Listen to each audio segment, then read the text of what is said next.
visits in my practice are finally the working appointments in the practice. I say finally because there's so much upfront data that I take.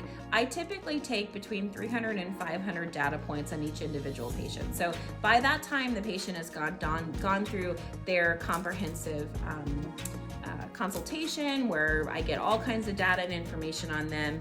They have done their blood work, they've done their blood work review, so they get all this data from their blood work review. We've done their comprehensive physical where we review all their comprehensive health history, and then finally they get to the point where we talk. Their first general visit is always about their food because I'm not wanting to supplement. I don't like to supplement a poor diet, and I also don't like throwing supplements at people. A lot of times people will go to various different naturopaths or functional doctors and they won't get results, but they've got a ton of supplements. And so we really reduce your pill count, and we do it in order that the body actually heals itself. And so that also helps not to confuse the body.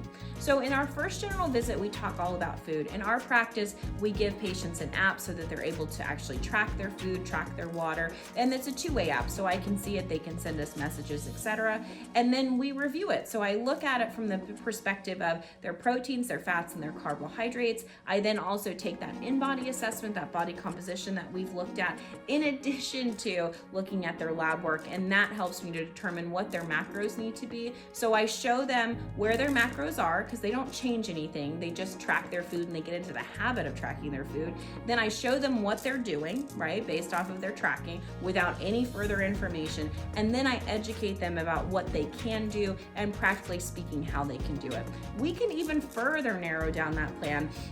We have a metabolic analyzer, which measures fat and carbohydrate through the respiration and CO2, and that actually helps us determine how the person is burning energy. That's why we focus on the fat and the carbohydrates. You burn energy with your short-term energy comes from your carbohydrates, long-term energy from your fats, and so that's like kind of an equation that everybody does. And so we look at those numbers as well, and that can further narrow down our nutrition. So we're really spot on with the nutrition so that the patient actually gets the results that they're looking for, whether that's to lose weight or to build muscle or to gain a certain physique that they're looking for. So after we've gotten all that, we educate the patient, and then our general visits primarily are for coaching the patient around wherever they're stuck, as well as holding them accountable. So we educate them about the data, we coach them around where they're stuck or what they're not seeing, and then we hold them accountable so that they can achieve results.